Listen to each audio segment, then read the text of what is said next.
kita sekalian, sehingga kita sekalian dapat mendengarkan khutbah Jumat dan nanti insya Allah dilangsungkan dengan sholat berjamaah.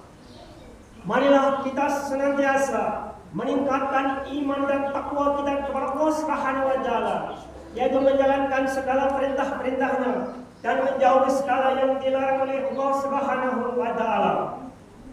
Hadirin yang dimuliakan Allah Subhanahu wa Ta'ala, dari Abu Hurairah radhiyallahu anhu berkata, Rasulullah sallallahu alaihi wasallam bersabda, Allah Subhanahu wa Ta'ala berfirman, wahai anak Adam, sibukkanlah waktumu untuk ibadah kepadaku, niscaya aku akan memberikan kekayaan di hatimu dan aku akan menjauhkanmu dari kefakiran. Jika kamu tidak berbuat demikian, maka aku akan membuatmu tenggelam dalam kesibukan dunia yang sementara, sedangkan aku tidak akan menghilangkan kefakiranmu. Hadis riwayat Ahmad Ibnu Majah.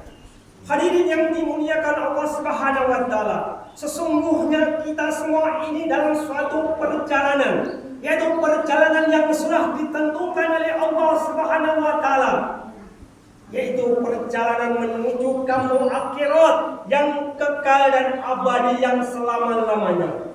Kita semua ini bukanlah manusia yang pertama yang hidup di dunia. Berjuta-juta bahkan bermiliar-miliar manusia sebelum kita hidup di dunia ini, dan mereka semua hari ini telah meninggalkan dunia, yaitu menuju perjalanan yang selanjutnya, yaitu akhirat, menghadap panggilan Allah Subhanahu wa Ta'ala.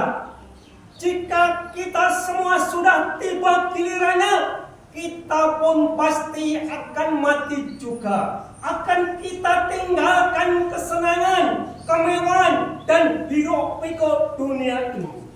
Lantas bekal apa yang kita persiapkan di alam kubur yang sempit nanti? Apa yang kita siapkan untuk meniti jembatan sirat nanti? Sesungguhnya kita semua ini akan menghadap pertemuan yang sangat besar, yaitu dikumpulkannya di padang mahsyar untuk mendapatkan pengadilan, yaitu akan diadili satu persatu dengan seadil-adilnya dan disaksikan oleh seluruh makhluk. Hadirin yang dimuliakan Allah Subhanahu wa Ta'ala, di dalam beberapa hadis diterangkan, ketika manusia digiring berkumpul di padang mahsyar, itu berbeda-beda tergantung dengan tingkat amal dan perbuatannya pada waktu hidup di dunia ini. Memang pada dasarnya kebanyakan manusia akan mengingkari sesuatu yang belum pernah mereka lihat dengan mata kepalanya sendiri. Sehingga bila mereka mendengarkan ceramah, nasihat dari orang yang sudah paham agama, langsung menolak dengan lantang. Kalau ada orang yang membicarakan mengenai kematian, maka seolah-olah yang mati orang lain, sedangkan aku tidak akan mati. Itulah ciri orang yang senantiasa disibukkan dengan urusan dunia yang sementara. Hadirin yang dimuliakan Allah Subhanahu wa Ta'ala, apabila Allah murka kepada hambanya, maka hamba itu disibukkan, disusah-susahkan di dalam perkara-perkara urusan dunia, dilupakan alam akhirat, dimudahkan berbuat maksiat. Apabila Allah cinta dan sayang kepada hambanya, maka hamba itu diberi kepahaman agama, selanjutnya dibantu dan dimudahkan dalam amal agama, diingatkan tentang kampung akhirat, disibukkan dengan perkara-perkara agama, diberi petunjuk ke jalan yang lurus dan jalan yang benar. Hadirin yang dimuliakan Allah, Allah mengumpulkan manusia di padang mahsyar di hari kiamat nanti. Mereka semua mendapatkan kesengsaraan, berduka lara dan malapetaka.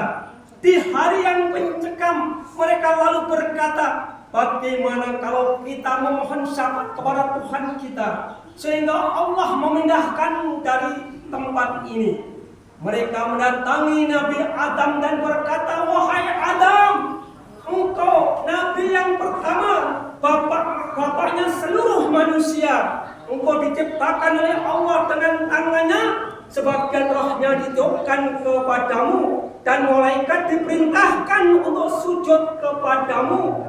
Berilah syafaat kepada kami di sisi Tuhanmu, sehingga Allah memindahkan kami dari tempat ini." Nabi Adam pun menjawab, "Aku tidak dapat memindahkanmu dari tempat ini. Aku tidak dapat memenuhi permintaan kalian." Dan Nabi Adam menyebutkan dosa dan kesalahan yang pernah dilakukannya yang membuat malu kepada Allah Subhanahu wa Ta'ala.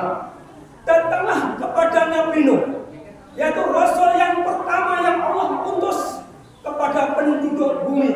Nabi Nuh berkata, "Aku tidak dapat memenuhi permintaan kalian." Seraya menyebut dosa dan kesalahan yang telah dilakukan, datanglah kepada Nabi Ibrahim yang dianggap kekasih Allah. Nabi Ibrahim juga tidak bisa memberi syafaat karena telah melakukan dosa dan kesalahan.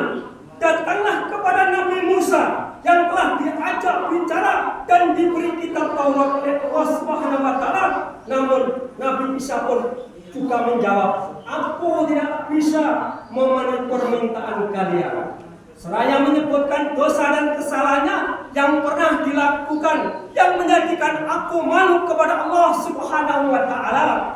Datanglah kepada Nabi Isa. Nabi Isa pun juga tidak bisa memberi syafaat. "Saya malu kepada Allah karena saya telah melakukan dosa dan kesalahan." Akhirnya semua berbondong-bondong mendatangi Nabi dan Rasul terakhir, yaitu Nabi Muhammad SAW, seorang hamba yang dosanya baik yang telah lalu maupun yang akan datang semuanya diampuni oleh Allah Subhanahu wa Ta'ala. Lalu Nabi Muhammad minta izin kepada Allah dan Allah memberi izin kepada Muhammad. Rasulullah telah menundukkan kepala, sujud dan bersungguh di hadapan Allah Subhanahu wa Ta'ala. Allah berfirman, "Bangunlah hai Muhammad, katakan apa yang kamu minta, niscaya aku pasti akan mengabulkan permintaanmu." Kemudian Rasulullah mengangkat kepala dan memujinya dengan puji-pujian yang Allah ajarkan. Akhirnya Rasulullah SAW memberi syafaat sesuai dengan batasannya yang Allah berikan. Akhirnya Allah keluarkan orang-orang yang ada di dalam neraka dan dimasukkan ke dalam surga Allah Subhanahu wa Ta'ala. Yang di dalam hatinya ada iman walaupun seberat debu. Itulah sahabat Rasulullah SAW yang senantiasa ditunggu-tunggu, diharapkan oleh seluruh manusia. Hadirin yang Allah Subhanahu wa Ta'ala, mungkin hanya di sini saja apa yang dapat kami sampaikan. Mudah-mudahan menambah keimanan dan ketakwaan kita kepada Allah Subhanahu wa Ta'ala. Qul huwallahu ahad, Allahus samad, lam yalid wa lam yulad, wa lam yakul lahu kufuwan ahad. Wa qul rabbi anta khairur rahim.